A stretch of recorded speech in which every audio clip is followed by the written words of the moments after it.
Buenas tardes, cifreros. Bienvenidos a un nuevo episodio de Cifras. Esta vez vamos a estar hablando sobre la reforma al Poder Judicial y la estructura de cómo funciona el Poder Judicial en México. Para eso tenemos a Raúl Ruiz Velasco, que él es juez de distrito adscrito al primer Tribunal Federal de los Asuntos Individuales del Estado de Nuevo León, con sede en Monterrey. Raúl es egresado de licenciatura de Derecho por la Universidad de Guadalajara. Cuenta con maestrías en Derecho Público y Derecho Comercial de la Empresa por la Universidad Panamericana. Actualmente se encuentra estudiando doctorado de Derecho con orientación en Derecho Procesal en la Universidad Autónoma de Nuevo León. Tiene especialidades de Derecho del Trabajo y Justicia Laboral por la Escuela Federal de Formación Judicial, en métodos alternos de solución de conflictos por el Instituto de Justicia Alternativa del Estado y las diversas en Derecho de Obligaciones y Contratos, Derecho Procesal Civil y Mercantil, Derecho Constitucional y Amparo por la Universidad Panamericana. También cuenta con diplomados en distintas áreas como derecho laboral, argumentación jurídica, perspectiva de género, entre otros. Fue profesor de maestría en Derecho Judicial y ha tenido varios cargos en el Poder Judicial de la Federación, como en el Poder Judicial Estatal, y adicionalmente posee experiencia profesional como investigador y abogado postulante. También fue prestador certificado en métodos alternos de solución de conflictos por parte del Instituto de Justicia Alternativa del Estado de Jalisco. Ha escrito libros publicados en 2016 sobre derecho laboral y antecedentes de derecho del trabajo en México, publicado por Porrúa Print en 2022. Así que tenemos un súper invitado, súper conocedor, que el 99.9% de las personas no sabemos cómo funciona el Poder Judicial en México. Entonces, esténse atentos y con la cátedra de este capítulo.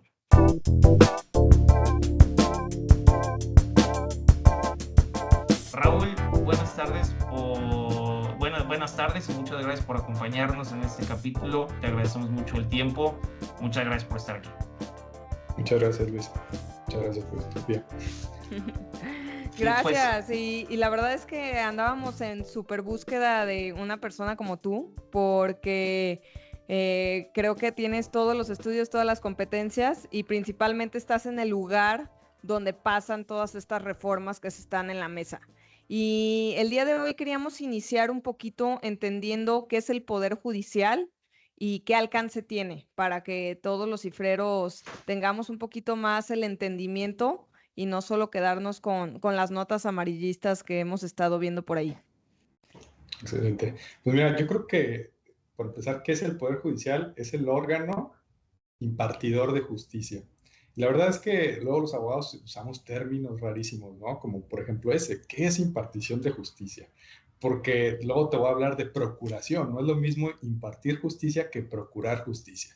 Y la verdad es que sí son temas y palabras medio extrañas, pero voy a tratar de irlas, ¿cómo se dice?, explicando de la mejor manera como para que sean más entendibles.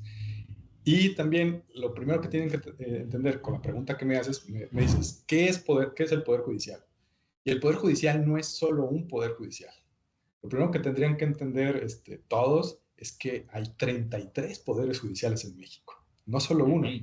Incluso el Poder Judicial no es el único que imparte justicia. Y por impartir justicia me refiero a resolver controversias y dictar una sentencia. No es el único, ni siquiera esos 33 poderes judiciales son los únicos que hacen esa función. Realmente tenemos, incluso en el Poder Legislativo, los senadores, diputados, también hacen funciones jurisdiccionales, funciones que le corresponderían en teoría al Poder Judicial. Incluso el Ejecutivo también tiene órganos jurisdiccionales que son tal vez actividades propias del Poder Judicial. Te puedo decir, del Tribunal Agrario depende del Poder Ejecutivo. O tiene, de alguna manera, son autónomos, depende porque los administra el Ejecutivo.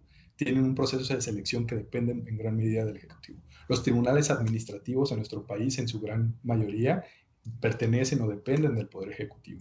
Tribunales de arbitraje y escalafón, que son los que resuelven conflictos entre trabajadores del Estado en todos los niveles y los trabajadores y los patrones, obviamente dependiendo del nivel, también pertenecen o los administra el Poder Ejecutivo. Entonces, lo primero que tienen que entender es que el Poder Judicial, y más el Poder Judicial Federal, no es el único que administra justicia, que imparte justicia, no es el único o no tiene el monopolio de la justicia en nuestro país. Incluso, si hablamos, por ejemplo, en materia penal, todavía se extiende más, porque la materia penal va desde el policía, que tú ves en la calle, un policía municipal, que depende del municipio. Luego también tienes un policía estatal, que depende de tu estado, por ejemplo, Jalisco. Y luego también tienes un policía federal, que ahora se llama Guardia Nacional, que depende del gobierno federal. Y todos ellos se dan el primer contacto cuando se comete un delito.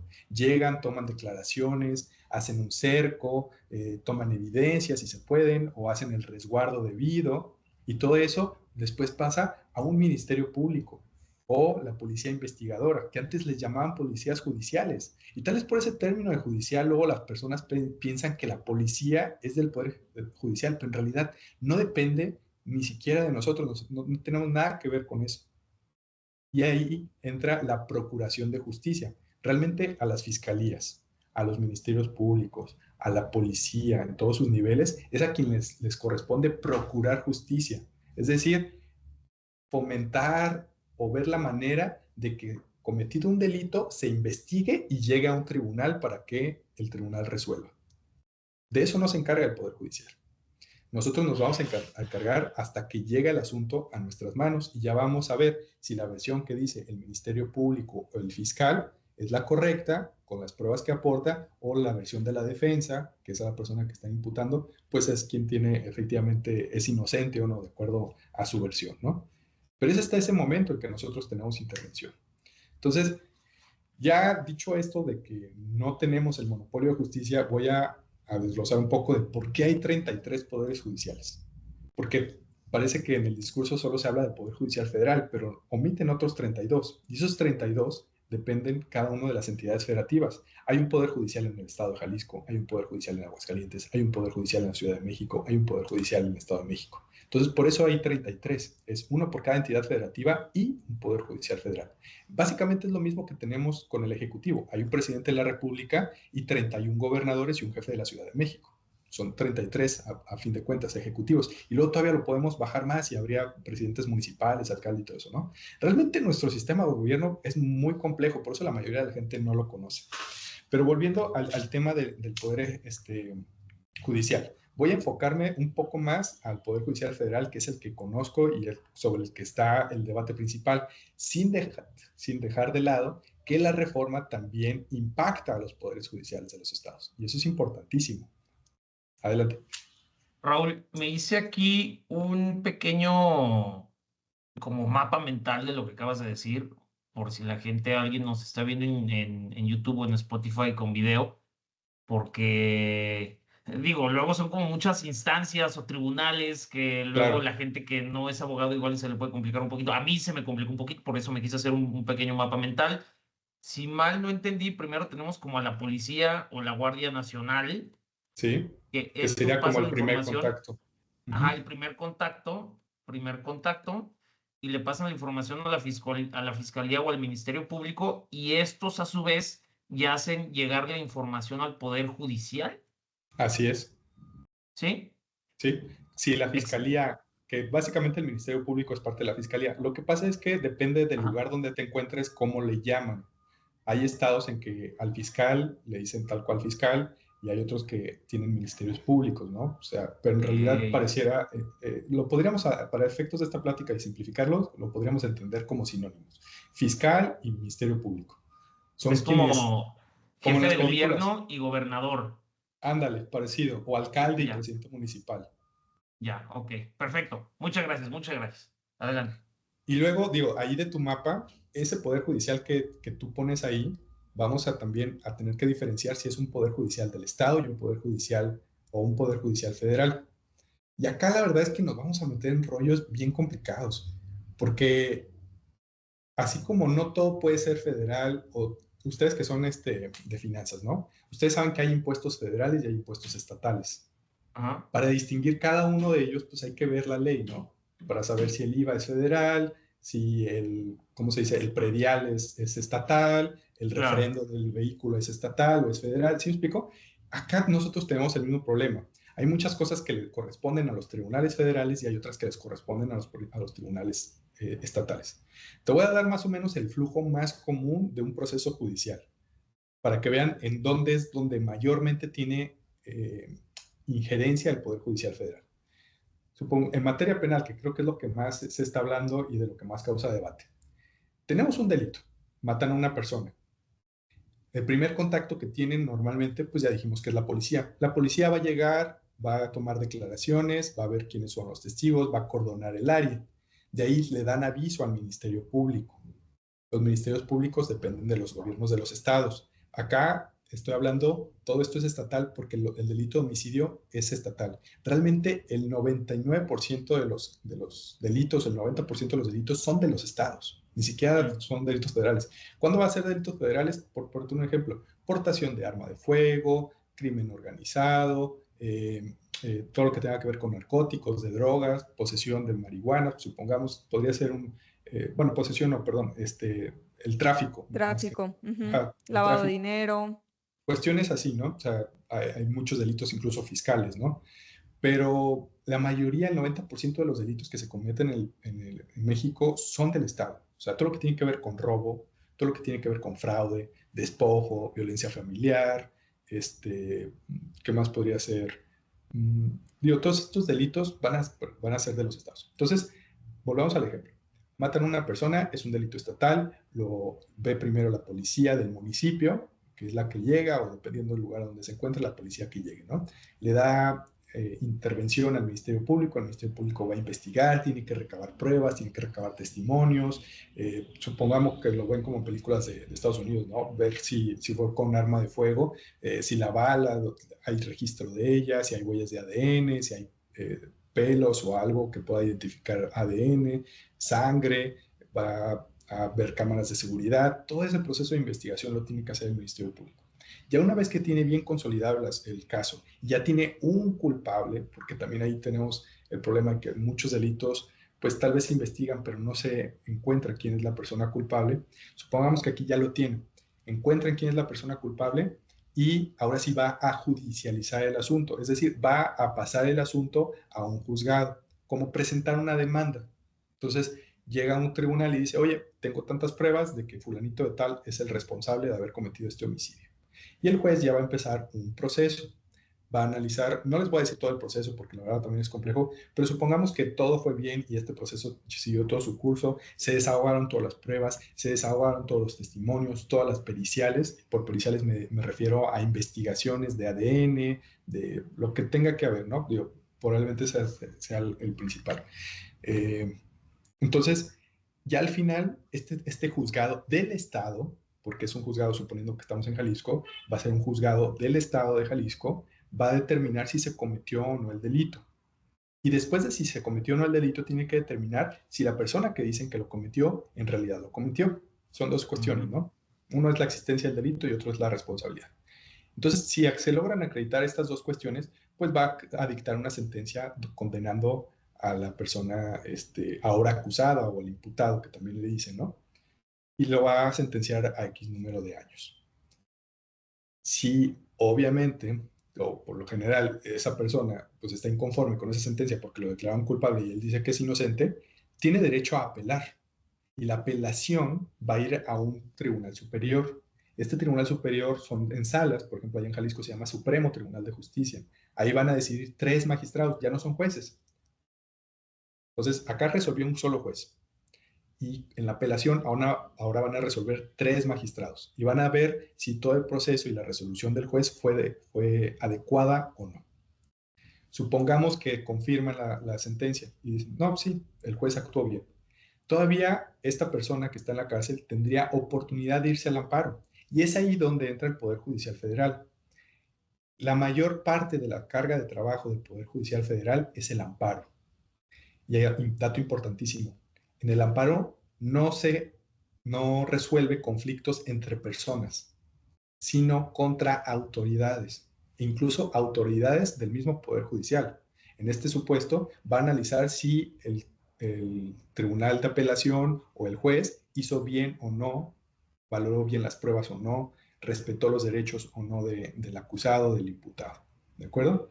Y ya en el amparo va a poder decir si se tiene que dejar en libertad o no, si se repone un procedimiento por algún vicio, o confirmar la sentencia, también puede ser. Entonces, pero hasta ese momento entra el Poder Judicial Federal. Y también tenemos dentro del Poder Judicial la Suprema Corte. Este amparo que les comenté lo resuelven también unos magistrados en un tribunal colegiado de circuito. Es un tribunal federal. Y también 3 magistrados resolverían en esta parte. En casos súper específicos y realmente muy trascendentes, a veces todavía tiene oportunidad la persona de impugnar esa sentencia de ese tribunal federal en la Suprema Corte. Pero realmente es muy poco los asuntos que llegan allá. Voy a compartir otra vez mi mapita mental, que creo que por fin estoy entendiendo todo. A ver, nos habíamos quedado como primer contacto la policía, que pasa información al Ministerio Público, que es lo mismo que la Fiscalía, nada más se le dan diferentes nombres en diferentes estados. Y luego estos pasan información al Poder Judicial que hay del estado o federal. Y entonces aquí es donde se resuelve la primera vez, como dijiste, si hay delito y quién es el responsable del delito, ¿correcto? Sí. En pocas palabras. Si el declarado culpable dice que él definitivamente es inocente, entonces puede pasar esto a un tribunal, ¿correcto? Así es, de apelación. Ajá, tribunal de apelación, que resuelve, sí, bueno, resuelve apelaciones, y aquí hay 3 magistrados, ¿correcto? Así es. Que pueden o supervisan que se haya hecho bien el trabajo a este nivel, ¿correcto? Así es. Después, hablaste ahorita de la Suprema Corte de Justicia. Ahí todavía te falta otro paso. Después del Ajá, tribunal de apelación todavía podría irse al amparo. Entonces, ok. después del tribunal de apelación ahí otra flechita y luego ponemos amparo. ¿Quién resuelve el amparo? Un tribunal colegiado, pero ya es un tribunal federal. Y en casos súper Tribunal colegiado. específicos puede llegar a la Suprema Corte. Te voy a poner Ok. números para que te des una idea. Los traigo Ajá, medio frescos por obvias razones, porque la verdad los he estado investigando, ¿no? Y hemos estado sí, sí, sacando sí. diversa información. Ajá. ¿Sabes cuántos asuntos se recibieron tanto en el Poder Judicial Federal como en el Poder Judicial Estatal, por ejemplo, en el año 2022? Fueron 3.300.000 asuntos. Wow. Ok. Realmente, si tú ves todo lo que se habla de política o que salen notas de periódicos de que un juez hizo esto o que resolvió, que liberó, es una mínima parte del mundo en el que nos encontramos. De O esos sea, 3.3 millones, sí, dime. aquí son 3.3 millones de casos Así es, de asuntos. de Pero asuntos. tu mapa mental era para materia penal. Estos 3.3 millones es en todas las materias. Familiar, civil, mercantil, administrativo, fiscal, agrario, todo. Ahí Ok, entra en todo. ¿Sí? ok. Te podría, digo, ahorita si quieres te doy los datos de materia penal. Pero digo, para que se den una idea, son 3.3 a nivel México. De esos, 1.2 son a nivel federal, es decir, los resuelven los tribunales federales, tanto en amparo como en procedimientos ordinarios. Y 2.2 millones es de todos los estados. Ahora, si quieren algunos datos en materia penal, digo, probablemente los decepcione un poco o se pongan a temblar, pero en México tenemos un grave problema en eso. Y podemos ser honestos. Hace falta una reforma, pero una reforma integral, que abarque desde la policía, las fiscalías, los investigadores forenses, poderes judiciales de los estados y Poder Judicial Federal. Evidentemente hay muchas cosas que mejorar. Pero bueno, vamos con unos datos en materia penal. En 2022, según datos del INEGI, se cometieron 26.8 millones de delitos. 26.8 millones de delitos. Wow. De esos, solo se denunciaron ante el Ministerio Público o las fiscalías el 92.4. Solo el 92.4. Eso quiere decir que sí se investigaron, de esos 26 millones, solo se investigaron 2 millones. 2 millones investigados. Así es. De 26, solo se pudieron investigar 2. Ahora, ¿cuántos de esos 2 millones llegaron a un tribunal, a un juzgado? Solo 300,000. 320. Wow. 323,253. Tanto a nivel federal como a nivel de los estados. A nivel federal fueron 33,000 asuntos y a nivel de los estados fueron 289,000 a números cerrados. Es decir, que imagínate, de esos 26 millones, ¿cuál es el porcentaje de asuntos que llegó realmente a un tribunal? ¿Y eso por qué se da, Raúl? O sea, en dónde se filtra tanto? O sea, me estoy imaginando que es aquí en el proceso de este primer flujo de información. Ujú.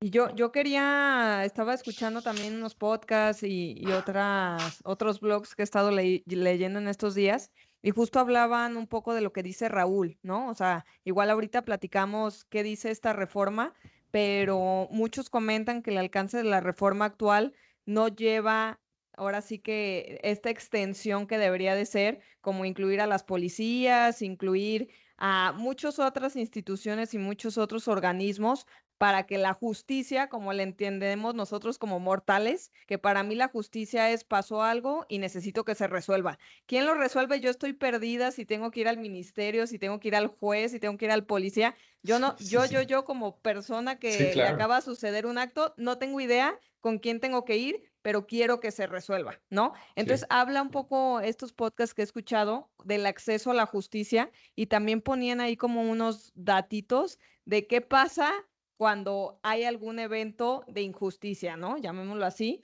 Y por ejemplo, por cada, ¿cómo es?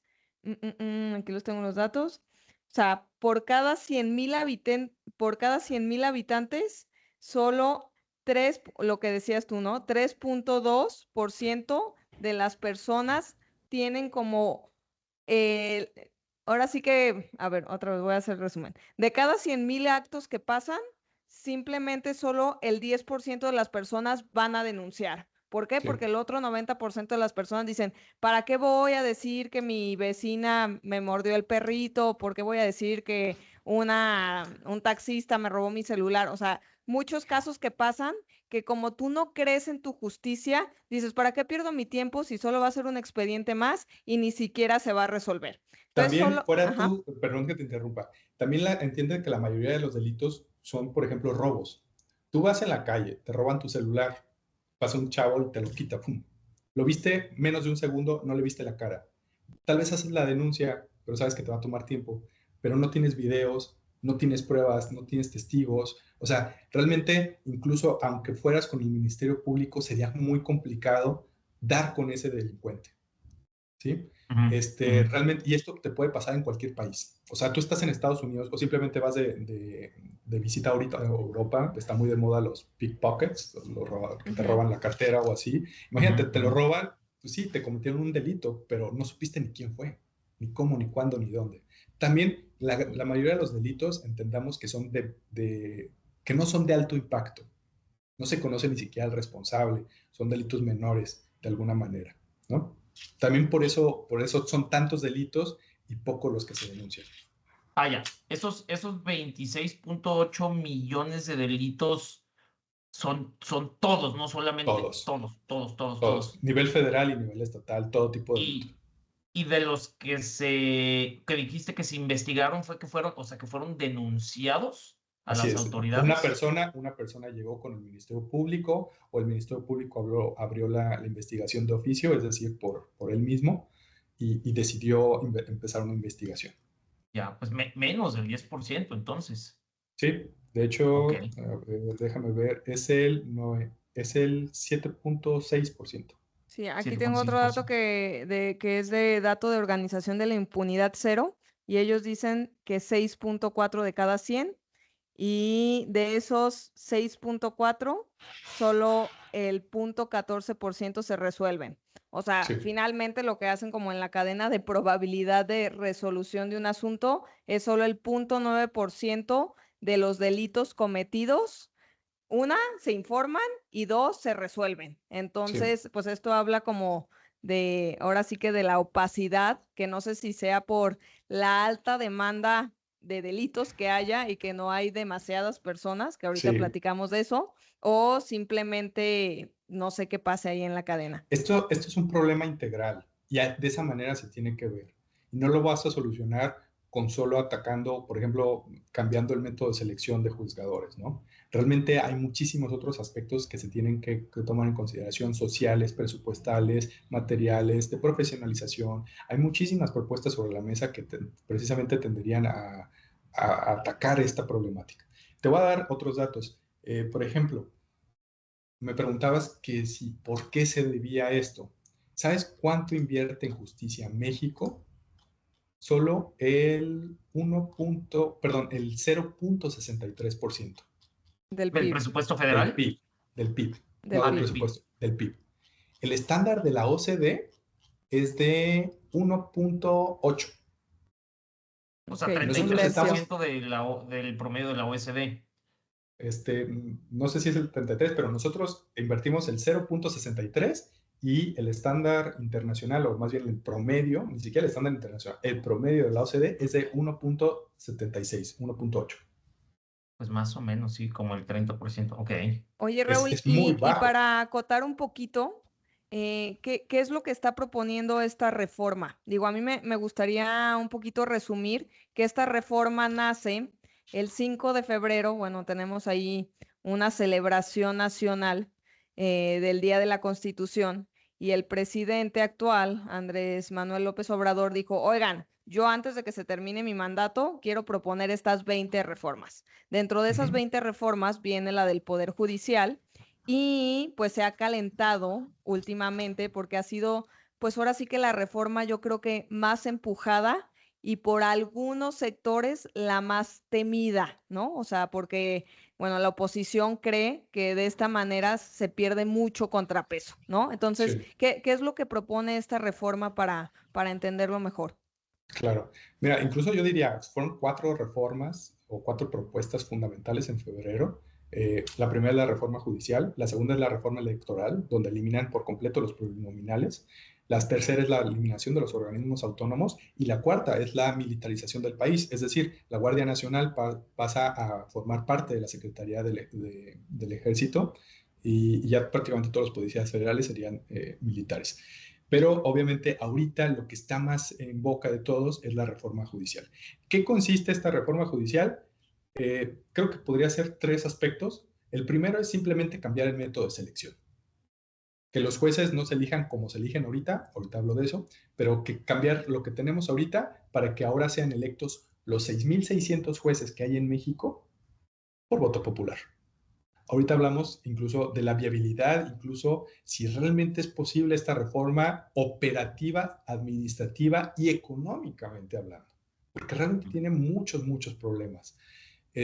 La segunda parte de la reforma judicial es pues, otra vez topar los salarios que dicen que son superiores a los del presidente, y también lo podríamos comentar un poco. Y la tercera es, quiere acotar ciertos aspectos para que la justicia sea más pronta en temas penales y en temas fiscales. Temas penales pone como límite 1 año y en temas fiscales 6 meses, o administrativos, perdón. Entonces, de alguna manera, sin embargo, hace rato me preguntabas que si cómo era todo esto, cómo se podría resolver, qué se podría mejorar. Pues simplemente es una reforma integral y la verdad es que los números no nos ayudan mucho incluso para tener una justicia pronta y expedita. Recuerden también algo importantísimo, que los jueces no hacemos los procedimientos. Los procedimientos los hacen los legisladores y nosotros tenemos que seguir ese procedimiento. Si muchas veces los procedimientos son engorrosos, hay apelación, hay amparo, como que hay muchas instancias, se reponen procedimientos, pues tal vez lo que hace falta es una reforma al procedimiento, ¿no? Para agilizarlos, buscar otros métodos de solución de conflictos, como ahorita ya están los más, la conciliación, la mediación, la negociación que ha empujado mucho. Entonces, realmente se podrían hacer muchas otras cosas, pero definitivamente no nos ayudan para nada las cargas de trabajo. Ya les dije que son 3.3 millones de asuntos los que se reciben en México anualmente. ¿Sabes cuántos jueces tenemos en México? Ya ahorita les dije, 6,600, pero ¿cuántos jueces por cada 100,000 habitantes tenemos en México? Tenemos solo 5, aproximadamente 5 jueces por cada 100,000 habitantes. ¿Saben cuál es el estándar internacional o que se sugiere que se tenga? Es de 15 o 17 jueces por cada 100,000 habitantes. Pues ¿Quieren nuevamente poner, casi el 30%, quieren tanto en poner un presupuesto ejemplo como o número de jueces. compararnos, yéndonos a una comparación internacional? Alemania, por ejemplo, tiene 24 jueces por cada 100,000 habitantes. Ah, wow. Quieren compararse con un país latinoamericano, Colombia que probablemente sea como que se nos parece más, tiene 11 jueces por cada 100,000 habitantes. Más del doble. Entonces, ahí radica gran parte de nuestro problema con las cargas de trabajo. Ustedes, hoy en la mañana estaba viendo una nota de la Barra Mexicana de Abogados donde se quejaban de la extinción de unos juzgados en materia civil y familiar en la Ciudad de México. Por cada juzgado en la Ciudad de México reciben al año 4,200 asuntos. Pónganse a ver eso en números. Ustedes podrían resolver 4,200 asuntos por año. Recuerden que el año tiene 365 días. ¿Cuántos asuntos tienen que ver los expedientes? Como 12. O sea, imagínense todo lo que tenemos que leer, tendríamos que leer, cuántas horas al día le tendríamos que agregar para que nos rindiera realmente y resolver. Realmente es humanamente imposible resolver tantos asuntos en los términos que dispone la legislación. Necesitamos mayor presupuesto, necesitamos mayor jueces. Ahí está gran parte del problema. Wow, qué buenas cifras, Raúl. Yo tengo una pregunta, porque si bien ahorita se habla de que los jueces, o bueno, la reforma que se quiere hacer es que sea por medio de elección popular, ¿cómo es ahora? O sea, yo no sé cómo llega alguien como tú a ser juez. O sea, me estoy imaginando que tiene que ser alguna carrera laboral, pero ¿cómo es esto? Acá, mira, me encanta esa pregunta y siempre les contesto con una anécdota. Imagínate que tú tienes un problema de corazón. ¿Con quién irías? Con el cardiólogo. Con el cardiólogo. No me dijiste con el médico general, ¿verdad? ¿Por qué Sí, con no, el cardiólogo? pues porque tiene su especialidad en el corazón. Exacto. Lo mismo Claro. es con los jueces. La mayoría de la gente no conoce, pero hay una especialidad de alguna manera, hay una formación que sigue un juez. Y aquí les voy a hacer un paréntesis. Hay que distinguir entre juez, magistrado y ministro. Son tres conceptos bien diferentes, porque la gente parece que los mezcla. Y acá no voy a aplicar el sinónimo de Ministerio Público y Fiscalía, de alcalde y presidente municipal. Acá vamos a entenderlos como conceptos bien diferentes. No es lo mismo un juez que un magistrado y no es lo mismo un juez o magistrado que un ministro. Tienen métodos de selección diferentes y tienen incluso facultades y atribuciones diferentes. Resuelven casos diferentes. Mira, ya lo pusiste en pantalla. Vámonos primero con ministro, porque este está un poco más sencillo. Realmente los ministros, de alguna manera, sí se entiende como un poder influenciado no por la política, pero sí emerge de la política. ¿Por qué? Hay 11 ministros en México. O sea, estos son los de la Suprema Corte de Justicia. Esos son los de la Suprema Corte, sí. Estos están en la Suprema Corte de Justicia y van siendo nombrados de forma escalonada. Más o menos por ahí de 1995, con la reforma de Zedillo, fue cuando se creó toda esta estructura y se le dotó al Poder Judicial de mayor autonomía, de mayor independencia. Se creó el Consejo de la Judicatura. Te voy a decir así rápidamente. El Poder Judicial Federal tiene tres órganos importantes. La Suprema Corte, que es donde están los 11 ministros. Luego tenemos un Tribunal Electoral Federal, que es donde están 7 magistrados. Y el Consejo de la Judicatura Federal. Ese es un órgano administrativo y administra los más de 900 tribunales federales que hay en México. Únicamente la parte administrativa, ¿sí? Es el que nos dota de papelería, de escritorios, de luz, de agua, y también nos puede sancionar administrativamente si incurrimos en una falta administrativa. Porque recuerden que lo jurisdiccional, si yo, por ejemplo, cometo un error jurisdiccional, pues las partes tienen recursos para inconformarse con mis decisiones, ya sea en apelación o en amparo. Entonces, el Consejo solo me puede sancionar a mí administrativamente si incurrí en alguna falta, ¿no? Y volvemos con el método de selección de ministros. Ok, ¿cómo se seleccionan los 11 ministros? Por ahí de 1995 se sacaron más o menos cálculos para que cada presidente pudiera nombrar entre 3 y 4 ministros. Es decir, que un presidente no eligiera a todos los ministros de jalón, ¿no? Claro. Y que fuera de alguna manera paulatino. Entonces, por eso tenemos ahorita ministros que fueron elegidos hace 2 sexenios o el sexenio anterior y ministros que fueron elegidos en este sexenio. Por ejemplo, en este sexenio se han elegido a 5 ministros, perdón. Sí, 5 ministros en el sexenio que vamos, por la renuncia de 2. Claro. Yo sé, Lenia Batres, que es Lenia Batres de entra en lugar de Martí Saldívar Batres. y con Medina Mora también renuncia y entra en su lugar. Los ministros que fueron elegidos en este sexenio son Alcántara Carranca, Margarita Ríos Fajar y Loreto Ortiz, Yasmín Esquivel y la última Lenia Batres. ¿ok? Ya, Pero, ok. ¿cómo se eligen estos ministros? El presidente hace una terna, una lista de candidatos. Por ejemplo, en esta última ocasión hizo una lista de 3 candidatos, lo pasa al Senado y el Senado vota. Pero para que se elija necesita 2/3 partes. Si los senadores no se ponen de acuerdo, vuelve a mandar el presidente otra lista. Si no se vuelven a poner de acuerdo, el presidente nombra directamente. Pero como puedes ver, el origen finalmente es el presidente o el Senado. Claro. Ellos son los que eligen a los ministros. Cosa bien diferente a los jueces y los magistrados. Y si quieres nos vamos ahora de este lado. Los jueces y magistrados a nivel federal somos alrededor de 1,600 tirándole a 1,700. Pero estos son como los cardiólogos.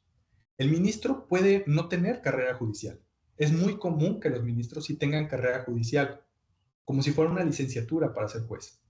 Pero todos los jueces y todos los magistrados por lo general vienen de carrera judicial. Hay pocas excepciones que no. ¿Y qué es la carrera judicial? No es una licenciatura que estudies como para eso, sino que es como un tipo escalafón. Te platico de mi experiencia y así lo van a entender mejor. Yo empecé desde los 18 años, desde el primer semestre que inicié carrera, yo me metí a un tribunal. Empecé de practicante meritorio, como le decíamos en ese tiempo, y literalmente llegabas y tocabas puerta. Y decían, oiga, quiero aprender, ¿necesitan ayuda? Y los tribunales siempre necesitan ayuda. Y empiezas cosiendo expedientes, porque curiosamente todavía lo cosemos con hilo y aguja, y los vamos glosando, o sacando copias, acompañando a notificar y cosas así, y pues vas escalando de alguna manera, ¿no? Ya luego te dejan hacer algún acuerdo, alguna sentencia, ayudar en alguna parte, cuestiones así. Entonces, Perdón, sí, adelante. perdón por interrumpir. O sea, tú hiciste prácticas aquí. Sí, hice en ese de apelación y también en el del Estado y en el federal. Realmente he estado en Y muchos aquí. tribunales. En toda la estructura que tienes ahí he estado. Ok. O sea, estuve Ya, perfecto. en juzgado del Estado de Jalisco en materia civil, en juzgado del Estado de Jalisco en materia familiar, estuve en sala de apelación en materia civil, estuve en sala de apelación en materia penal, estuve en colegiado federal en materia civil, ahorita estoy en un tribunal federal laboral. Ok. Entonces, para los que están viendo video, aquí hemos estado haciendo un mapa mental de todo lo que nos platica Raúl y al parecer ha estado en todo esto. Bueno, policías y fiscalía no, ahí nada más hay que Bueno, reportarlo. sí. Hasta Todo lo que tiene aquí. que ver con... Ajá, ahí. ¿Y Y cuántos años bueno, tienes? tengo 34. Realmente en su momento incluso fui de los más jóvenes. Luego, sí, luego me dicen que si me sacaban del kinder. No es tan común ver jueces jóvenes, aunque últimamente ya ha sido más, ya es más recurrente, ¿no? La edad mínima para ser juez, por ejemplo, es de 30 años. Para ser magistrado es de 35. Entonces, yo prácticamente luego cumplí los 30 y empecé a concursar y logré serlo. Y ya les adelanté la respuesta. ¿Cómo se eligen jueces y magistrados? A través de concursos de oposición. Y para esos concursos son varias etapas. Te inscribes y te ven los requisitos. Algunos de los requisitos, por ejemplo, pueden ser que tengas carrera judicial, que hayas estado en tribunales, X número de años. Otros requisitos pueden ser, o que te ayudan, tal vez no requisito, pero que sí te ayuda con la calificación final, cuántas maestrías tienes, cuántos posgrados tienes, cuántos doctorados, en dónde haces publicaciones o cuestiones que te puedan dar que te puedan contar como años de experiencia en determinada materia. Por ejemplo, a mí me contó, yo tengo 2 libros, como lo refirieron al principio, en materia laboral, a mí me contaron esos para poder concursar y especializarme en el tribunal que ahorita estoy, ¿no? Y bueno, volviendo un poco a la carrera judicial, tenemos un escalafón. Normalmente, digo, puedes empezar de más abajo, que no cuenta, pero empiezas como yo de practicante o de meritorio. Después de ahí, el siguiente escalón es ser oficial judicial. Y un oficial judicial no es un policía. Es como que la persona que te recibe los escritos, que hace como un primer esqueleto de la resolución o del documento que emite el juez. Luego de ahí sigue un actuario judicial. Sé que están bien raros los nombres. Actuario no hace números, no hace tanto cuentas. Es el notificador, es la persona que informa a las personas de las decisiones que emite un juez. Luego de ahí sigue otro escalón que es el secretario. Y el secretario no es el que le trae el café al juez. Acá véanlo como una posición muy importante. Es el brazo derecho del juez. Él propone soluciones. El oficial le hace, por ejemplo, el esqueleto, el secretario lo pule más y hace una propuesta. Ya el juez lo revisa, lo adecúa y lo emite, ¿no? Ahora, Esto funcionaba antes bien porque teníamos una justicia muy escrita. Todo era por papel. No había audiencias como ustedes los ven en las películas. Ahorita ya es un poco, cambia la dinámica porque ya son audiencias orales. Yo ya me he visto de toga, voy con mi martillo o mi mallete a la audiencia y pues ya se desarrolla todo ahí. Pero de todas formas el secretario sigue siendo nuestro brazo derecho porque es el que de alguna manera nos ayuda a estructurar todo la resolución, ¿no? Evidentemente con las indicaciones que nosotros les brindamos. Y ya después de secretario, sigues ser juez. Y para todos estos puestos necesitas concursar, aún para el oficial. Tú concursas contra miles de personas de todo México porque es federal y ingresas a unas listas. Y de ahí los jueces te contratan para oficial, actuario, secretario. Y para ser juez, tú concursas, el Consejo de la Judicatura, que es el órgano administrativo que les mencionaba, emite una convocatoria y dice, ¿saben qué? Necesitamos, por ejemplo, en la mía creo que eran 25 hombres, 25 hombres laborales, jueces laborales. Y emiten la convocatoria y todo el mundo se mete ahí y ya presentan los documentos. Creo que en mi concurso empezamos como 1,600 abogados de todo México. Después de ahí se depura por los requisitos, la especialidad y todo eso, y creo que quedamos como 900. Hacemos un primer examen. En ese primer examen es de examen de opción múltiple, tipo Ceneval, y es de todo derecho laboral o de todo derecho, y es de opción múltiple. Después de ahí se hace un super filtrado, porque realmente son pocos los que pasan. Creo que la calificación, obviamente es por el promedio, pero no sé, creo que si sacas abajo de 90, pues no pasas a la siguiente etapa.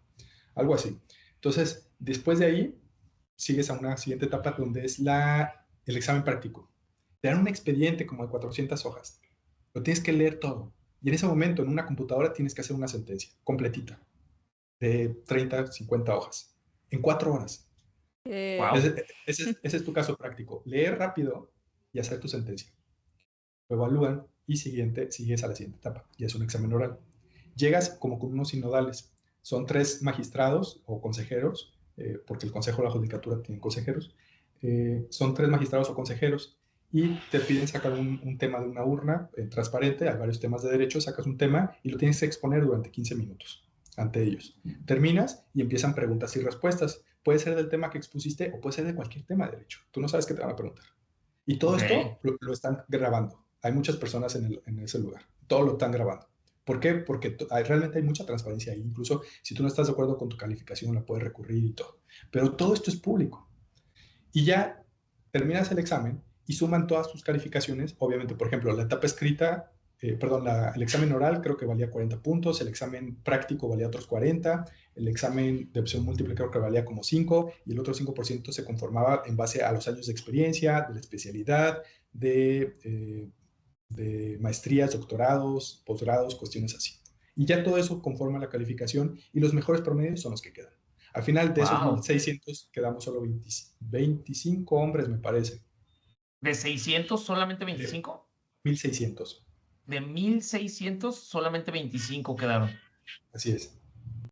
Podríamos comparar, porque creo que nosotros conocemos, al menos yo conozco mucho más personas que han hecho el examen médico, que es después de médico general, hacen este examen que es dificilísimo y se queman las pestañas durante un año, todos los que estudiaron medicina, para entrar a la especialidad. ¿Podría ser esta una analogía?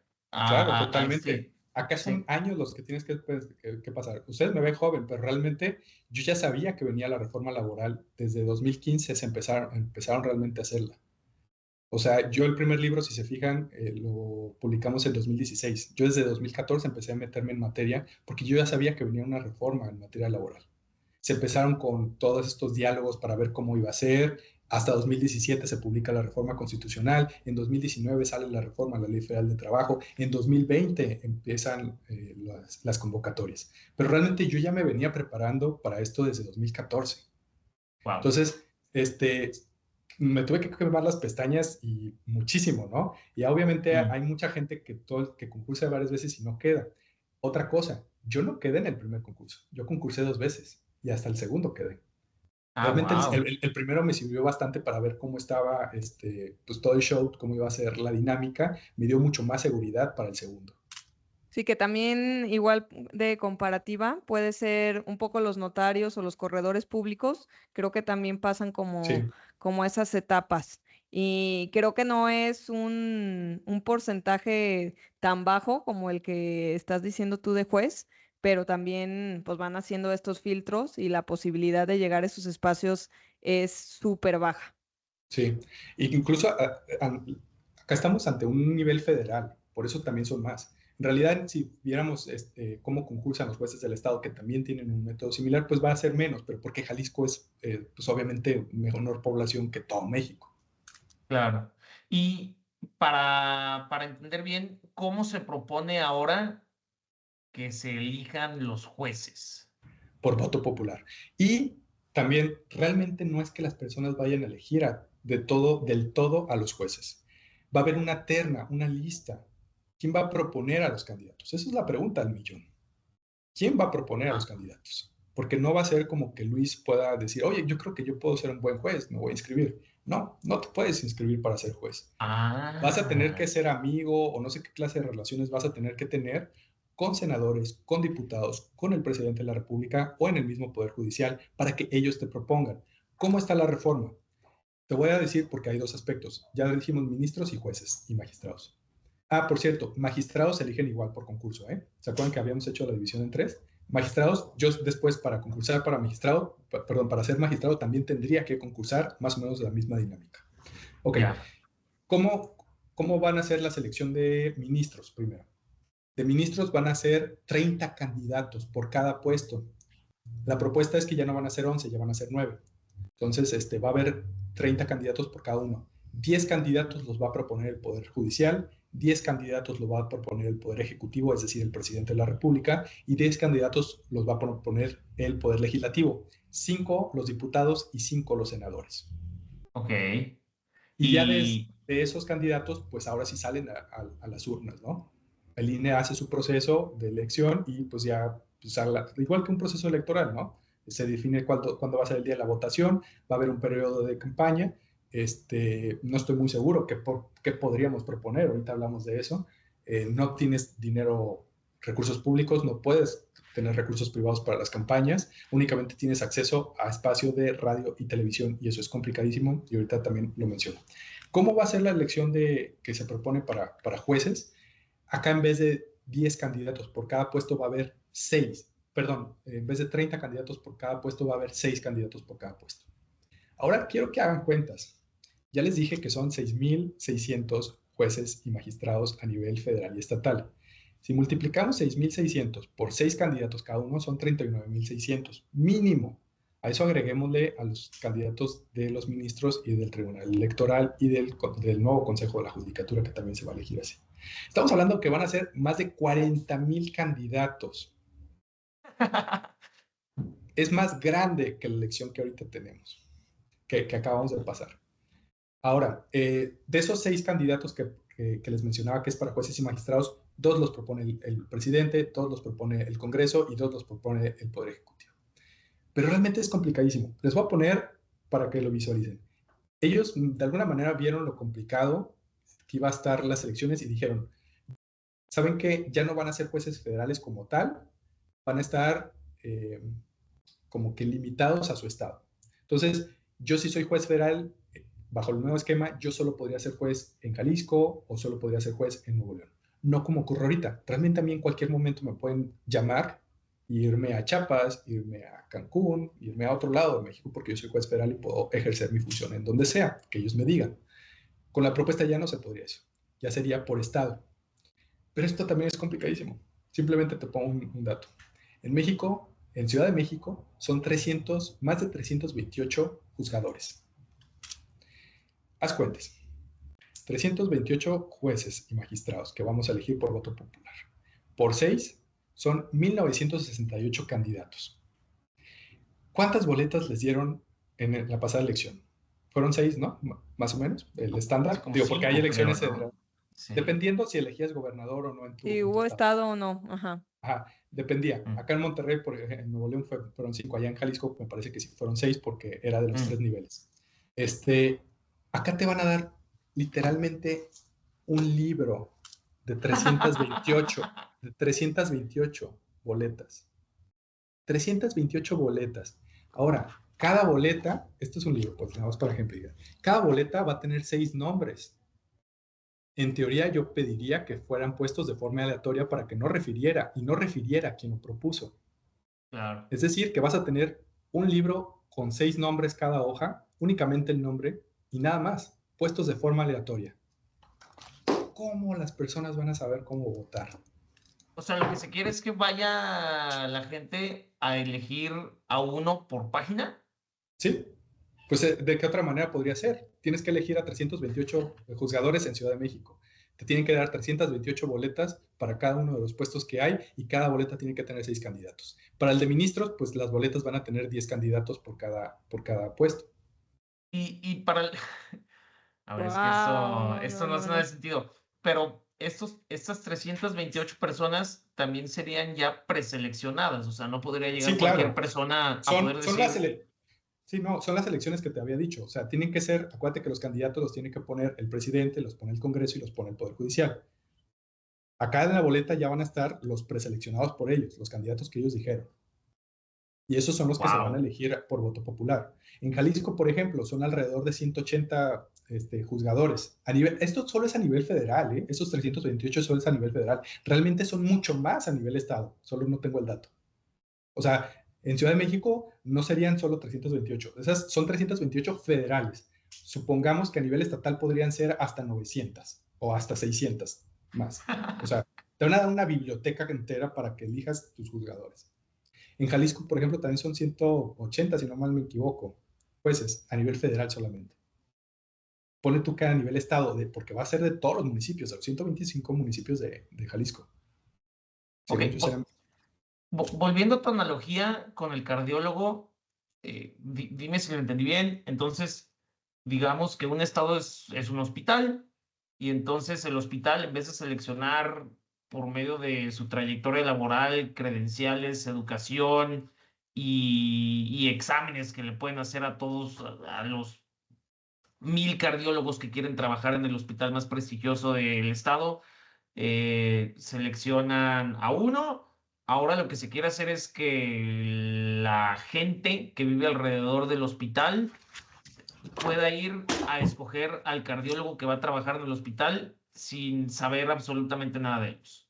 Sí, Así es. nomás ahí, bueno, yo acotaría que el director general o el máximo doctor del hospital va a hacer su preselección de candidatos. O sea, Así es. sí va a haber Ah, como una selección dentro del gremio, por así decirlo, pero finalmente yo que vivo al lado del hospital puedo ir a votar por ahora sí que el cardiólogo que yo vea en la boleta interesante.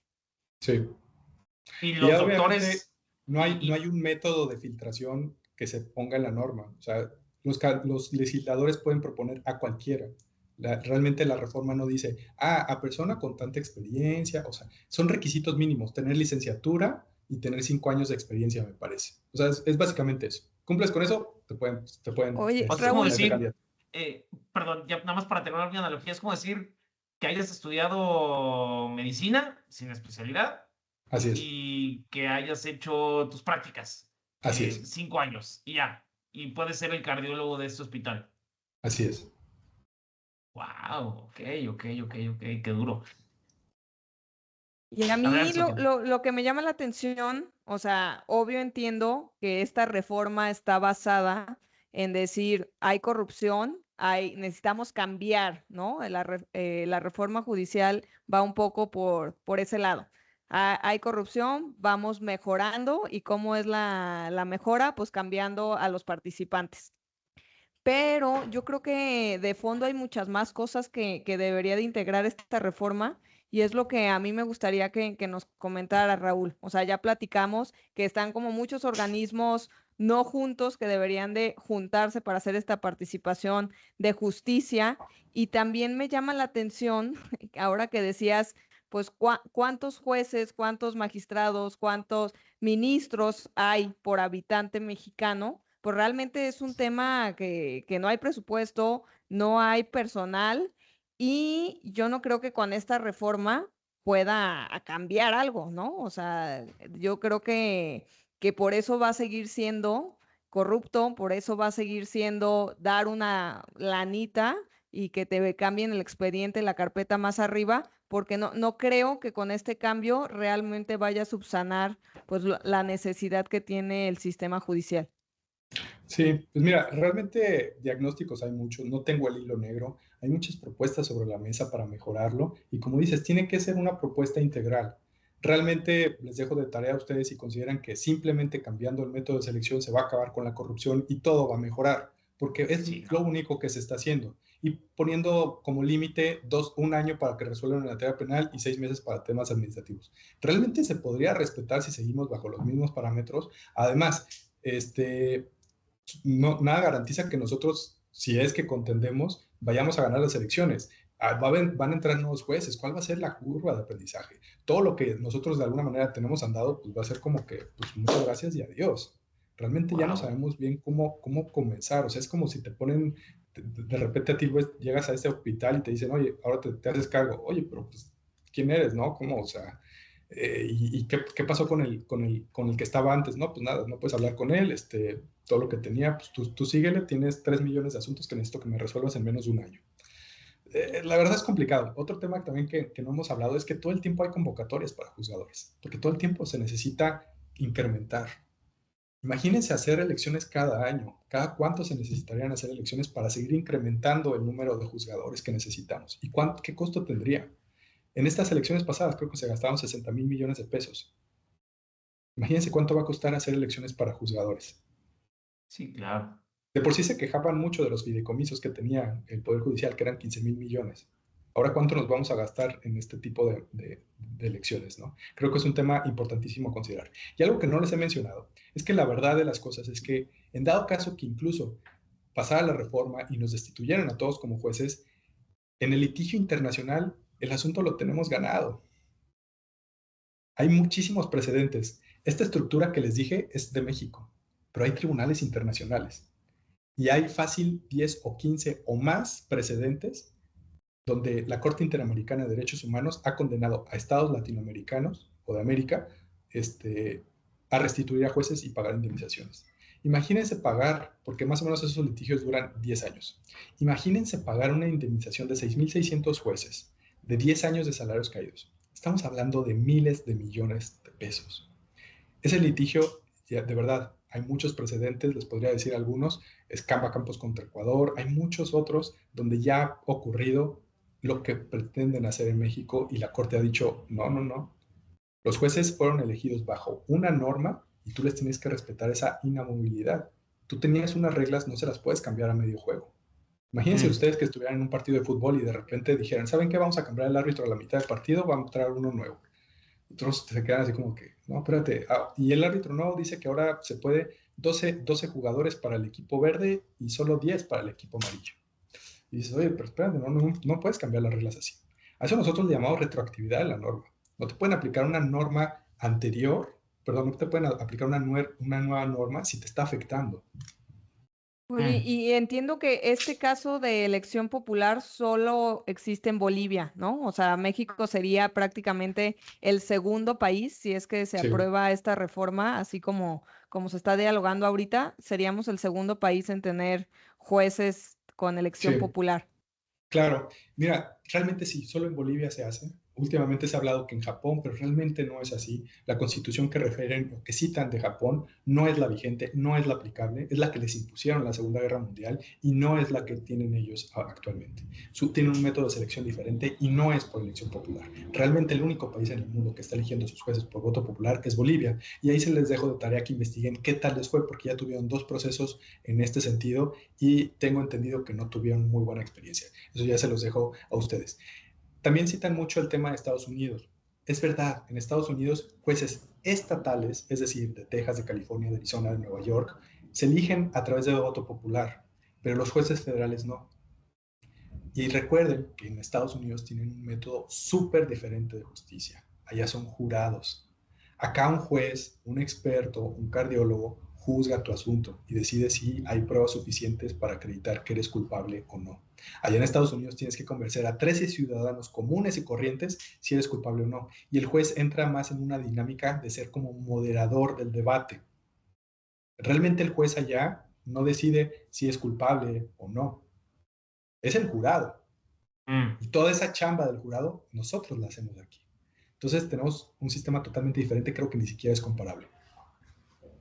Raúl, se nos medio acaba el tiempo, pero no quiero que esto termine sin antes preguntarte cómo se ha visto este cambio en el Tratado de Libre Comercio, el antes NAFTA, ahora TLCAN.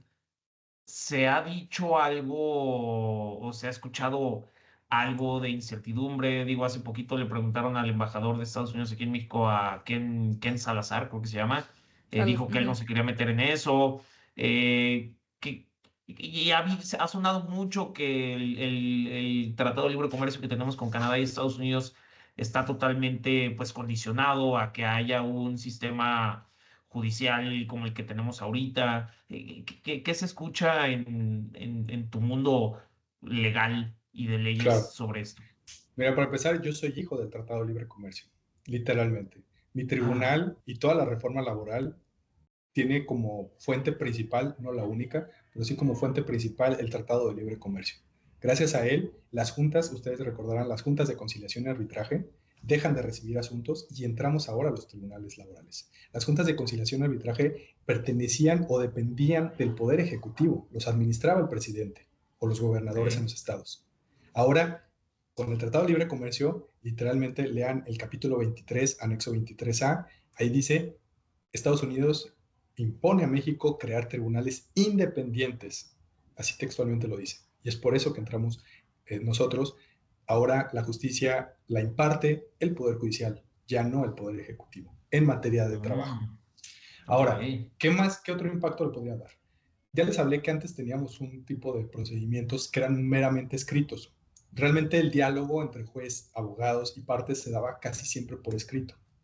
Ya no, desde 2008, con la reforma laboral, la reforma en materia penal que se termina de implementar en 2016, ya todos los juicios son orales. Después siguió la materia mercantil, ahora la materia laboral. Ya viene el nuevo Código Familiar y de Procedimientos Civiles, que también viene a ser oral. Esta oralidad tiene su origen en Estados Unidos. No tienen ni idea la cantidad de miles y millones de pesos, de dólares, que se han invertido desde 2008 a la fecha para capacitar policías, ministerios públicos, abogados, tribunales federales y estatales, para meternos en el tema de la oralidad. Y la materia laboral no es la excepción. Como ya les dije, toda la reforma laboral realmente se debe a eso, porque Estados Unidos quería condiciones más equitativas, porque en México tenemos menores salarios a los que se tenían allá. Por eso se hace el tema de la reforma laboral, para que los sindicatos ahora realmente tengan una democracia sindical, puedan elegir a sus líderes de forma directa a través de voto personal, libre, secreto, directo, puedan hacer una efectiva negociación colectiva con sus patrones y mejorar las condiciones de trabajo. Realmente ese es el trasfondo de la reforma laboral, mejorar las condiciones de trabajo de los mexicanos para de alguna manera estar en equilibrio con Estados Unidos y que no sea una competencia desleal y que todas las inversiones se vengan acá.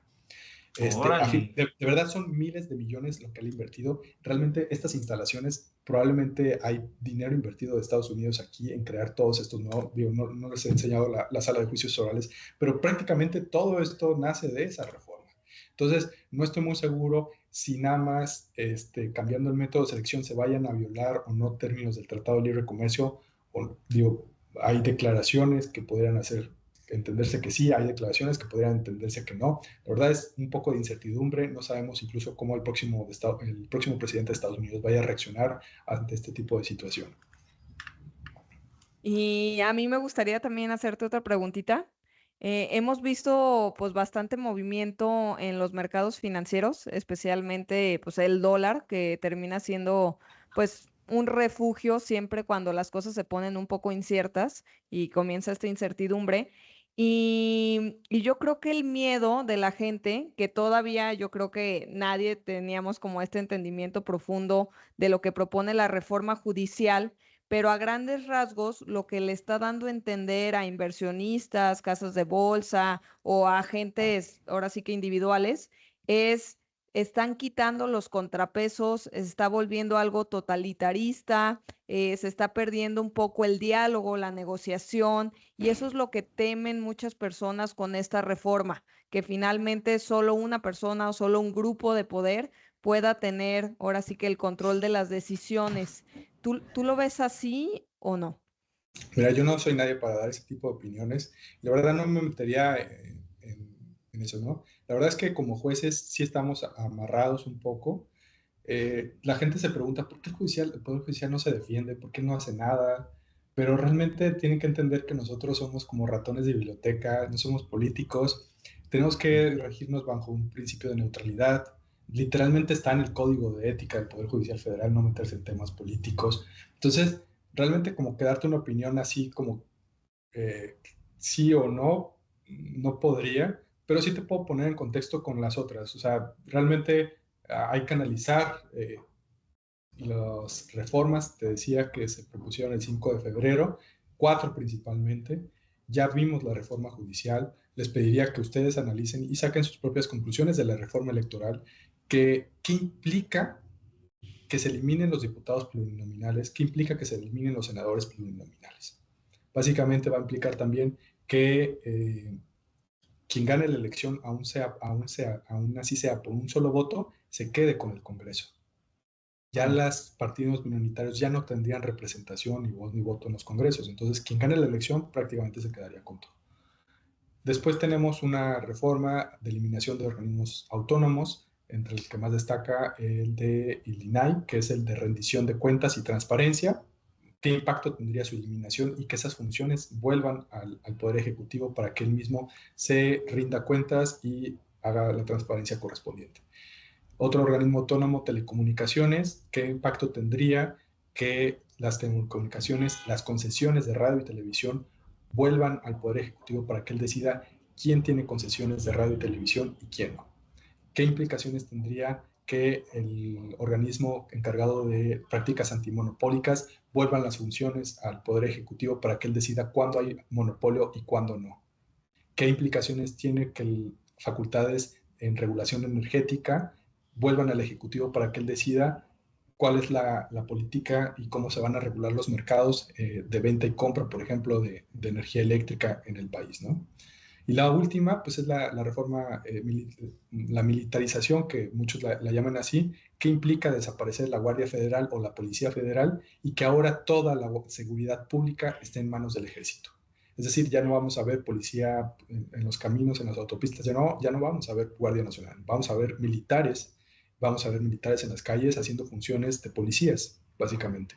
Entonces, ¿qué implicaría eso? Ahora sí que la verdad no me corresponde ese análisis, decir si está bien o no. Evidentemente cada gobierno se organiza como pretende y le toca a ciudadanos informados decidir si es lo correcto y lo mejor para el país o no. Y obviamente exigir a sus representantes. Muchas gracias por toda esa explicación. Qué buen cierre. Yo solamente dejo la reflexión que incluso en las encuestas ahora que sacó Sheinbaum, de que la gente sí quería una reforma al Poder Judicial, con todo esto que dices, o sea, que la gente decida qué implicaciones van a tener todas estas reformas, eh, yo creo que la gente no sabe. Incluso en la misma encuesta, el 50% de la gente que respondió a la encuesta ni siquiera sabía que había un plan para una reforma al Poder Judicial, y como te comentaba al comienzo del episodio, yo creo que el 99.9% de la población de México no sabe cómo funciona el Poder Judicial, así como yo tampoco sé cómo funciona un corazón y cuál es el mejor cardiólogo. Digo, no sé, desde mi punto de vista, creo que no se me hace el método correcto, este tipo de reformas por medio de encuestas a la gente, como no se me hace correcto que escojan a tu cardiólogo por medio de encuestas a la gente, ¿no?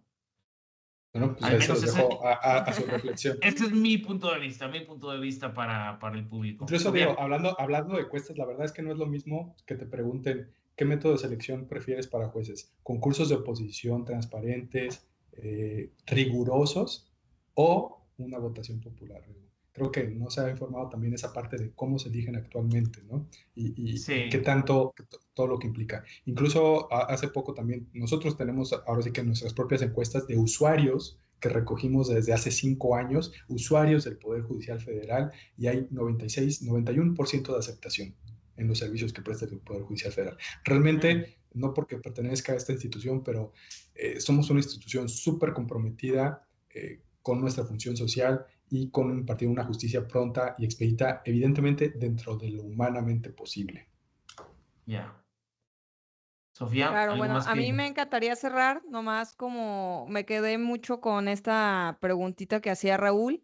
¿Quién va a seleccionar y cómo van a seleccionar ahora sí que el Poder Ejecutivo a estos candidatos postulados? Yo creo que eso es lo más interesante de terminar de entender, porque finalmente ellos son pues los que van a elegir los candidatos. Ya que nosotros llegáramos a votar, pues ya viene un prefiltro, ¿no? Es distinto ahora sí que irte en la colonia y decidir quién va a ser el juez, a que gente que está, pues ahora sí que en el área empiece a hacer como estas recomendaciones.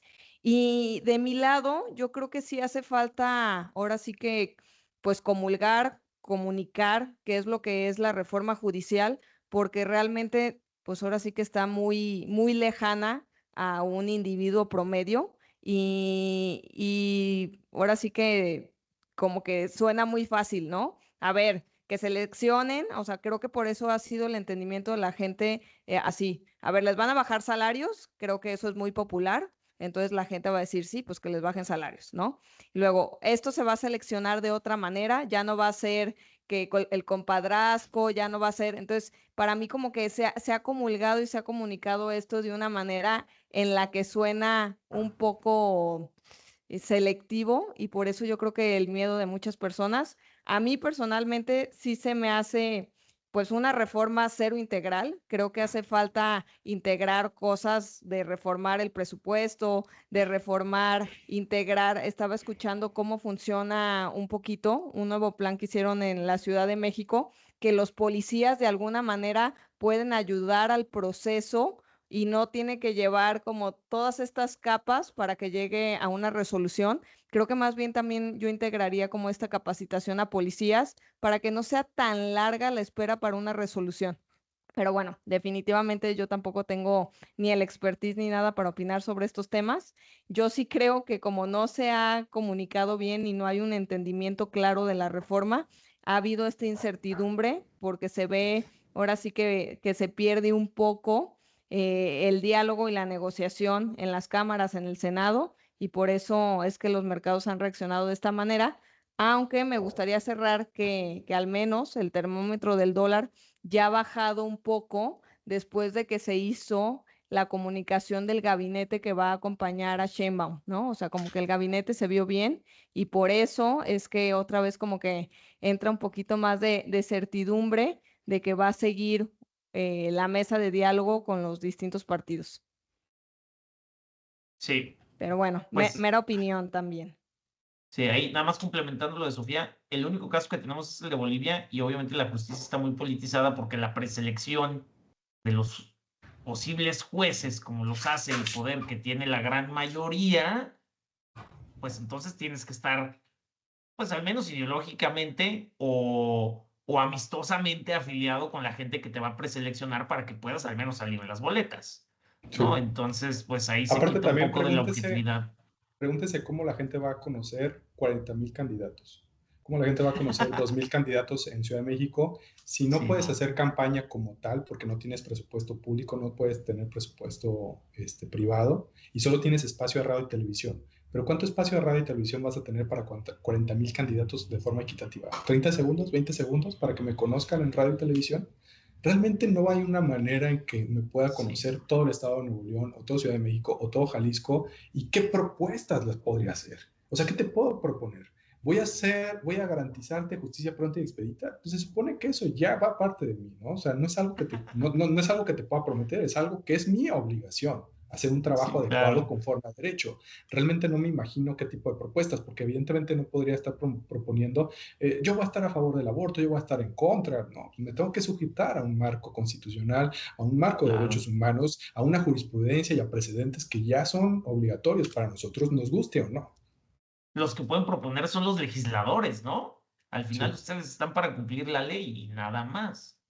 La verdad es que los árbitros nunca son populares. Siempre va a haber 50% de personas que no van a estar a favor de lo que tú haces. Ajá, Los claro. árbitros del fútbol nos entenderán bastante en esta situación. Sí. Raúl, pues muchísimas gracias. Se nos alargó un poquito el episodio, pero qué interesante. Muchas gracias por habernos explicado cómo funciona todo este aparato judicial y cómo se eligen los jueces, magistrados y ministros. Para los que escucharon el episodio, les recomiendo que lo vean en video porque ahí hicimos un poquito de mapas mentales. De verdad te agradezco muchísimo y que sigas rompiéndola con tus credenciales. Wow, mis respetos, me quito el sombrero. Ojalá todos los profesionales de México tuvieran esa convicción de estudio y profesionalismo. Muchísimas gracias, Raúl. Muchas gracias a ustedes. Gracias, Raúl. Gracias por compartir.